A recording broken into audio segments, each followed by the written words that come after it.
pratiquer régulièrement les audits pour pouvoir toujours synthétiser les différentes problématiques que vous avez et vous assurer que le PageRank est toujours diffusé de manière harmonieusement.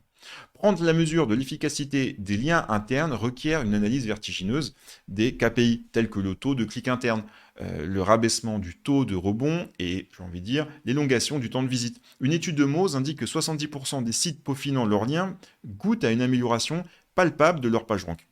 Armez-vous de Google Analytics ou de solutions affûtées pour décortiquer avec finesse le flux de navigation. Par exemple, une entreprise de e-commerce a mis son maillage interne de manière stratégique pour amplifier et booster le secteur clé par 25% de conversions supplémentaires. Une démarche analytique rigoureuse, épaulée par des insights, est indispensable pour maintenir et optimiser l'effet de stratégie maillage interne.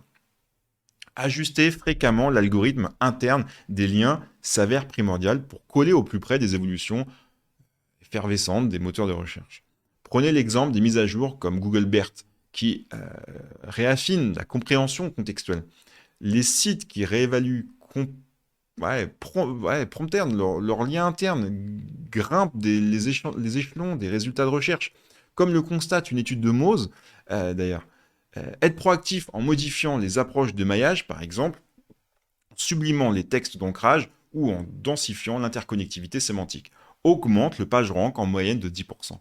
Utilisez régulièrement des outils, on ne va pas les citer une fois de plus, mais Screamfrog et JSC, je pense que c'est la dernière fois pour aujourd'hui, pour surveiller le crawl et le flow, et pour s'assurer que tout est en œuvre sur